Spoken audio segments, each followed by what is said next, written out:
Yarana, je suis ravie de vous retrouver pour une nouvelle édition. Voici les titres de ce lundi 28 août.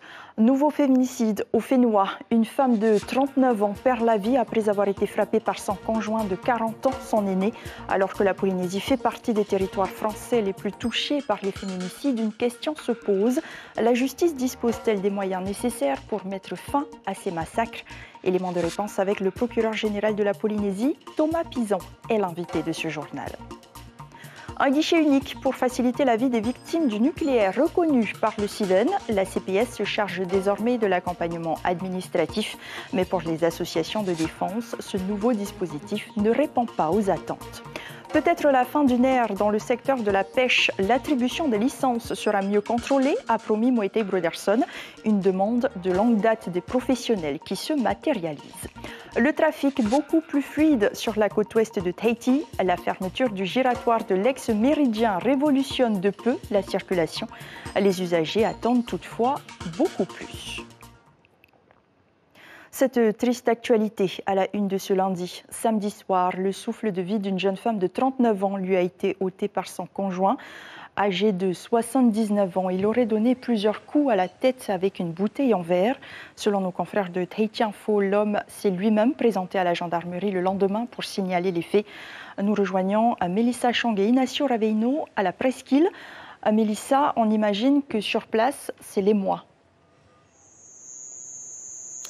Oui, tout à fait, Ayata. Ici, c'est un mélange d'émoi, mais aussi d'incompréhension. Marie-Noël Epetahui la connaît depuis 2014. Elle connaît la victime qui venait se réfugier chez elle. Marie-Noël, bonsoir. Bonsoir. Pourquoi la victime, venait se réfugier chez vous, dans cette maison? Alors, si elle est venue se réfugier dans cette maison, elle avait besoin de soutien, d'écoute et de se comprendre elle-même, d'aller de l'avant. Oui, c'est depuis 2014 qu'elle était souvent venue, pendant toute l'année jusqu'à 2022. Alors, en gros, c'était une femme qui a toujours été ici pour demander de l'aide, pour demander de l'accompagnement. On a tout fait des démarches. Moi, je l'accompagne. Elle va à la gendarmerie. Il y a la DSFE qui s'occupe aussi. Il y a aussi la gendarmerie. Et puis, il y a la mairie aussi qui prend avec le police municipal. Et elle se réfugie parce qu'elle avait besoin d'un soutien comme une maman. Je me prends comme une maman, elle me prend comme une maman parce que on m'appelle ici à travers Mamie. C'est ça mon surnom, c'est toutes les mamans de la presqu'île. Mais ça m'a fait un choc quand on m'a appelé ce matin, cet après-midi, c'est la gendarmerie pour elle. Alors parce que j'ai prévenu à cette dame, ne sois pas auteur ou que j'entends pas que tu es morte. Et aujourd'hui elle est là, c'est une belle dame, courageuse malgré que c'est son choix. Qu'est-ce que vous ressentez quand vous apprenez qu'il y a un énième féminicide en Polynésie? Ça fait très très mal. Ça fait très très mal d'entendre des personnes qui meurent comme ça et qu'on avait. On ne peut pas aussi dire que parce qu'elle est rentrée au conseil, c'est son choix et on ne veut plus que ça se passe encore comme ça et on demande aux mamans.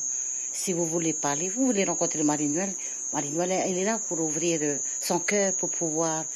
C'est juste l'écoute qu'ils veulent et de se comprendre. Et après, c'est à elle à prendre sa décision. Merci beaucoup Marie-Noël. Voilà, donc pour ce qui est de la victime, une autopsie sera réalisée sur son corps. L'auteur des faits, quant à lui, a été placé en garde à vue par la brigade de recherche de Fa'a. Et sachez qu'une enquête a été ouverte par le parquet de Papeete et elle est menée par la brigade de recherche de FAA. Thomas Pizon, Yarana. Bonsoir. Merci d'être sur Polynésie la première. Alors cette nouvelle victime de féminicide, on vient de l'entendre, subissait déjà quelque part des violences. Il y a peut-être des portes qui sont restées fermées ou de l'aide qu'elle n'a pas souhaité prendre, accepter. Comment est-ce qu'on peut venir soutenir ces femmes qui restent visiblement victimes de violences? Alors peut-être quelques éléments de contexte très rapidement. Malheureusement, la Polynésie connaît un taux de violence conjugale, je dis bien violence conjugale et pas de féminicide, très élevé, 3 fois plus élevé que la métropole et notamment au même niveau que la Nouvelle-Calédonie. Donc il y a un vrai travail mis en place par tous. Parce que seule la justice ne pourra pas tout faire. Et c'est un vrai travail en partenariat, police, gendarmerie, association, justice et bien d'autres, et notamment l'association Lapage. Alors à côté de ça, heureusement, Dieu merci, toutes les violences conjugales n'aboutissent pas à des féminicides. Nous en avons eu 2 en 2022, là il y en a un aujourd'hui, cette année 2023. Que les choses soient bien claires. 1 ou 2 ou 3, c'est bien sûr trop et ce n'est pas admissible. Mais je crois que malheureusement, même s'il y a beaucoup de dispositifs mis en place, il y a des services spécialisés, la gendarmerie, il y a des associations spécialisées, il y a la dame qu'on a vue qui est très, très en soutien. Malheureusement, je crois que c'est un travail de tous, de chacun d'entre nous, tous ensemble, et d'éducation. Car rien n'est inéluctable. Mais je crois qu'il y a un vrai travail d'éducation et de parole. Alors les victimes parlent, leurs paroles sont très prises en compte, entendues. Il y a aussi des groupes de parole pour les auteurs. Et je crois qu'il y a un travail collectif à mener. Mais sur un plan administratif et judiciaire, il y a aussi des défaillances dans le système, dans le recueil de la parole des victimes. Plutôt dans un reportage réalisé en juin dernier, on mettait en exergue la procédure fastidieuse auquel les femmes victimes faisaient face. Est-ce qu'il n'y a pas là aussi un réel travail à mener ? Alors, ce qui est sûr, c'est qu'il y a toujours des marges de progression. Mais quand on sait d'où on vient depuis quelques années et où on est aujourd'hui, il y a eu un énorme travail de recueil et d'écoute des victimes. Bien sûr qu'il peut arriver, comme on dit dans le système militaire, des trous dans la raquette et que parfois il y a des victimes qui ne sont pas prises en compte parce qu'il y a eu peut-être quelques erreurs. Mais globalement, alors je sais que quand on parle globalement dans ces faits-là, ce n'est pas très satisfaisant, il y a une prise en charge des victimes au plan prise de parole et aussi psychologique bien plus importante que ce qui existait. Bien sûr que nous tous, on doit améliorer encore le système. Vous disiez justement qu'il s'agissait d'un partenariat, d'un travail collaboratif entre l'État, le pays et les communes. Mais aujourd'hui, la Polynésie est-elle sincèrement à la hauteur de ses ambitions en matière de lutte contre les violences faites aux femmes ? Je crois que compte tenu de ce phénomène, de ce fléau, ça fait partie des priorités de la politique pénale du parquet de Papeete. Nous, en tant que justice, on s'est mis en ordre de marche, notamment avec les téléphones graves danger. Là, encore une fois, je me répète, les plaintes dans les hôpitaux, etc. Mais nous, malheureusement, on est un peu à la fin de la chaîne. En amont, il faut absolument, et je reviens sur mes premiers propos, que les gens fassent un effort ensemble et sur eux-mêmes pour éviter, pour ne pas aller vers cette violence qui n'est pas admissible. Merci Thomas Pisan pour ces premières réponses. Nous allons revenir avec vous juste après, puisque ce sont des mots qui s'imposent de plus en plus dans le débat public. Féminicide, viol ou violence conjugale. Le second figure au rôle de la nouvelle session d'assises. Durant 2 jours, un homme est jugé pour viol et harcèlement sur conjoint lié par un PAX avec dégradation des conditions de vie entraînant une altération de la santé. À partir de vendredi, un trentenaire sera jugé aussi pour avoir violé et séquestré son ex-compagne. L'individu déjà condamné à 6 reprises pour des violences volontaires et une agression sexuelle sur mineur de 15 ans, en cours 20 ans de réclusion criminelle. Thomas Pisan, Gérald Darmanin a annoncé la création d'une brigade dédiée à la lutte contre les violences faites aux femmes. Est-ce que cela va changer quelque chose ? C'est sûr que ça va donner encore un peu plus de moyens sur cette thématique et je me réjouis de cette annonce. Je pense qu'il faut encore et toujours améliorer le système, donner plus de moyens. Le ministre de l'Intérieur en a parlé pour les femmes, les violences faites aux femmes, mais il l'a aussi indiqué pour les trafics de stupéfiants. Donc, en plus, les moyens en plus sont les bienvenus, bien évidemment. Vous parliez d'éducation tout à l'heure, on le sait aussi culturellement, ici comme ailleurs, la société est très organisée sur un mode patriarcal. Pensez-vous que déconstruire l'idée de la domination masculine est impossible en Polynésie ? Rien n'est impossible, rien. Rien ne résiste au travail et rien ne résiste à la mise en place de dispositifs. Moi, ce que je crois, c'est à la parole.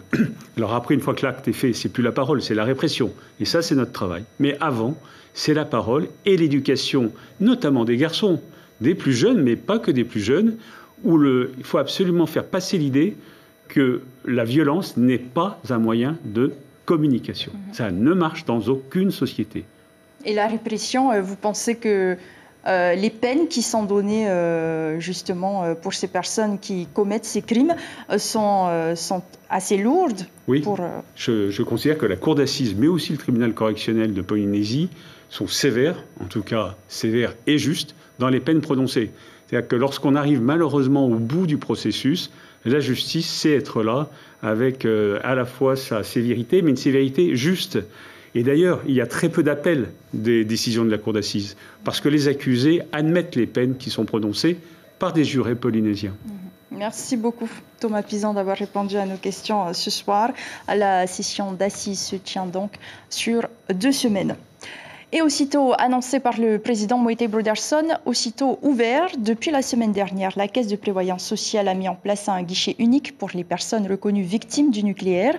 Il vise à simplifier leurs démarches quotidiennes à la CPS. Les associations de défense des victimes, elles, estiment que cela ne résout pas le problème d'indemnisation quand plus de 2000 demandes sont en attente. Lucille Guichet-Huberlia.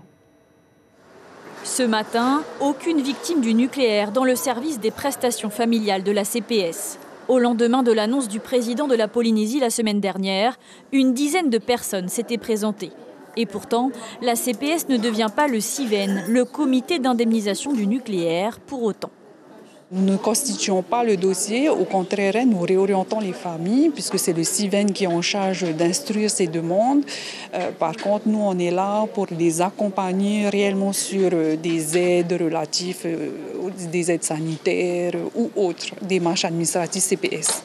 Rencontrer une assistante sociale, mettre ses droits CPS à jour ou encore bénéficier d'un accompagnement psychologique. Les démarches du quotidien rassemblées à un guichet unique sans passer de service en service. Mais pour l'association Moruroa et Tatau, c'est insuffisant. Ce guichet unique ne répond pas à toutes les interrogations. Et je crois qu'il faut voir le problème d'une autre manière.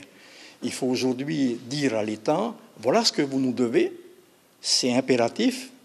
Nous avons rencontré tous les responsables de l'État qui se sont succédés au pouvoir depuis 1982 jusqu'à aujourd'hui. Reconnaissez votre part de responsabilité et passez à l'ardoise. Et pourtant, à long terme, le gouvernement veut aller plus loin. Le nucléaire fait partie des portefeuilles du président, un chantier sur lequel se penche déjà le ministère de la Santé. Un accompagnement complémentaire, oui, parce qu'ils auront accès à une psychologue, ils auront accès à des assistantes sociales qui sont formées pour écouter les gens, les accompagner au quotidien et les aider au mieux. Mais c'est aussi demain un moyen de prise en charge peut-être de nouvelles prestations qui iront en leur faveur. En complément de celles qui seraient versées par le CIVEN. Complètement. À ce jour, en moyenne, seule une dizaine de patients sont reconnus chaque année victimes des essais nucléaires par le CIVEN. À noter que le bureau de l'association Moruroa et Tatau est en train d'être renouvelé ce soir. Hirotif Arere pourrait être reconduit dans ses fonctions. Il sera l'invité café de votre matinale radio et répondra aux questions d'Ibrahim Ahmedazi à 7h, puis à celles de Carlos Natoua à 7h30. Sachez que l'émission est également retransmise en direct à la télévision. C'est un vœu vieux d'une dizaine d'années exprimé par les pêcheurs professionnels qui est exaucé. L'attribution des licences de pêche côtière sera mieux contrôlée. Terminer donc les attributions de licences de pêche par complaisance ou par affinité à des entrepreneurs, des retraités ou des élus. Le président du syndicat Rava Aimo exprime sa satisfaction après s'être battu car on voulait que cela s'arrête et que les aides reviennent vraiment aux pêcheurs, a-t-il déclaré à Caroline Fary et Mélissa Chong. Des licences de pêche mieux ciblées pour éviter les abus. Le précieux document ne sera plus accordé aux retraités. La décision reprise par Moetai Broderson avait été adoptée l'an dernier en commission à la demande de plus de 80% des pêcheurs côtiers. Les pêcheurs ne trouvaient pas normal que des retraités qui touchaient un salaire, une bonne retraite, puissent avoir une licence au même titre que nous. Il y a aussi le problème de prête-nom. Ils utilisent quelqu'un, en fait c'est une autre personne, salariée ou autre, qui bénéficie du mazout détaxé. Aujourd'hui, seuls les professionnels dont le revenu provient exclusivement de la pêche pourront bénéficier des aides octroyées par la licence, une mesure jugée plus juste. C'est dommage si on a plus de retraités qu'on prend ou d'autres par rapport à nos jeunes qui arrivent pour pouvoir bénéficier des aides. On a vu que ceux qui sont en retraite, on leur donne des licences. Tu vois ? Et pourquoi ne pas réserver cette partie de la subvention en gazole et pour les achats, tout ça, pour les pêcheurs professionnels. En termes de contrôle, si des statistiques sont réalisées par le service de tutelle, elles ne suffisent pas à vérifier si le pêcheur est sorti ou pas. Les professionnels sollicitent l'installation de balises VMS obligatoires depuis 2017. VMS, c'est une balise qui permet de voir si le bateau est sorti ce jour-là, parce qu'actuellement, il n'y a que les statistiques. Et ces statistiques, tout le monde peut mettre ce qu'il veut. Celui qui ne va jamais à la pêche peut mettre qu'il a été pêché du lundi à l'autre au dimanche. Mais il n'y a pas de contrôle, c'est impossible de faire des contrôles. La VMS va se charger justement de faire le tri avec ces gens-là. Le gouvernement prendrait en charge 80% du dispositif, les 20% restants seraient à la charge du pêcheur. Le prix à payer pour limiter les abus et pour une réglementation mieux adaptée à la filière. Est-ce le début de la fin du cauchemar pour les usagers de la côte ouest de Tahiti? Les automobilistes remarquent une légère amélioration du trafic routier. Un progrès que l'on doit à une simple petite modification de la circulation. Interdiction désormais pour les conducteurs arrivant de Paia d'emprunter le rond-point. Cette solution ne résout pas le problème de fond, évidemment. Les riverains et associations attendent des solutions pérennes. Kalinyena, Rowan Potour. Vous ne rêvez pas, il est 6 heures passées et la circulation est plutôt fluide en ce lundi matin. Les riverains de la Pointe des Pêcheurs sont formels. La tranquillité est revenue dans le quartier depuis la fermeture du rond-point fin juillet. Ça circule bien. Et le soir? Même le soir maintenant, ça circule bien les voitures qui rentrent. Hein. Ouais. Parce qu'avant la circulation, c'était jusqu'à quelle heure? Bloc jusqu'à 8 heures du soir. Ouais. Et maintenant, maintenant, c'est super. Chez les automobilistes, les avis sont mitigés car la majorité d'entre eux continuent de quitter Paia à 5 heures maximum, Papara à 4 heures et la presqu'île à 3 heures pour tous arriver avant 7 heures au travail. Il faudra voir qu'est-ce que ça donne là en jour d'école, mais pour moi là déjà là, ça bloque. Hein. Parce que d'habitude avant la mise en place de ça, on arrivait à 6h05, 6h15 à Punaru, là il est 6h30, je ne suis pas encore arrivé au travail. On a quitté à 5h du matin, à 5h pile de ce matin. Et pour arriver à 7h-ci en ce moment, ça va mieux qu'avant. Parce que d'habitude, on quitte à 3h du matin. 3h du matin, c'est pour arriver à 4h30 en ville. Hein. Après, on s'endort, on est un peu dans la voiture pour se reposer, pour récupérer. L'association Enaki tire un bilan positif de cette mesure provisoire, mais elle veut pousser le gouvernement à aller plus loin dans ses engagements. Pour cela, elle a lancé une pétition en ligne basée sur 3 axes. Le premier axe, c'est les transports en commun. C'est-à-dire qu'on veut avoir un système de transport en commun qui soit beaucoup plus complet que ce qu'on a aujourd'hui, avec des abribus, avec des horaires beaucoup plus étendus, avec des tarifs qui soient beaucoup plus attractifs et des voies réservées aux bus. Autre point développé, celui de la décentralisation des activités économiques vers la presqu'île. Vous pouvez retrouver cette pétition adressée au président du pays sur la page Facebook de l'association Enaki. Et selon une étude menée par l'ISPF, un peu plus de 150 000 personnes se déplacent quotidiennement pour rejoindre leur lieu de travail ou d'études. Enfin, cet accueil royal pour le grand vainqueur de la Rip Curl Grom Search. Après s'être imposé sur la Gold Coast en juillet, Liam Shamkwa décroche l'or de nouveau à Anglais cette fois. Cette compétition vieille de 24 ans est un vivier de futurs champions et une réelle opportunité de se démarquer. Le petit Polynésien a donc toutes ses chances pour faire carrière dans le surf. Arrivé ce matin, sa famille s'est déplacée à l'aéroport pour le féliciter et exprimer sa fierté. Le jeune prodige se confie à Rowan Potour. Le premier jour, les conditions étaient très difficiles.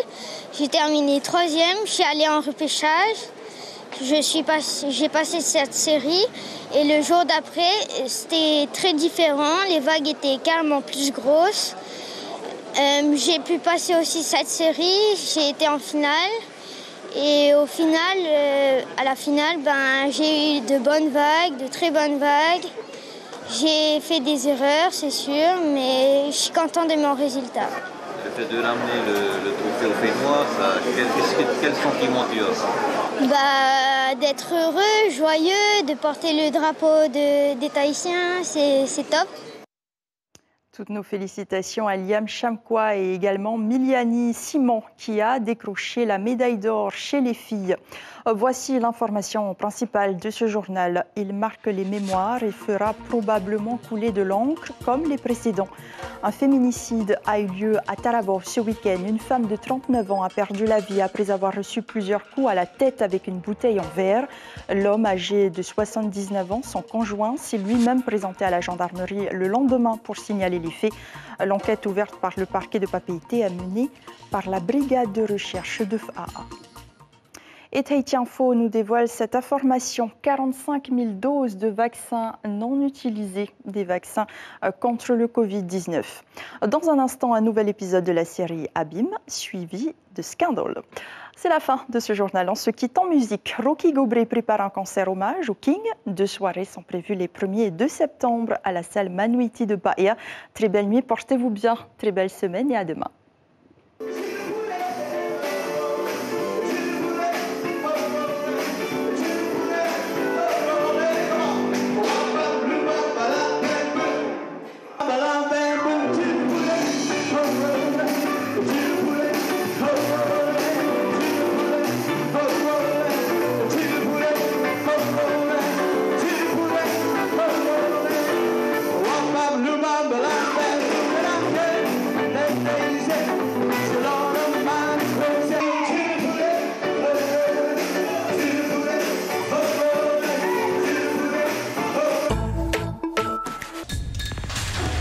L'information en continu sur Polynésie la première, Internet et réseaux sociaux.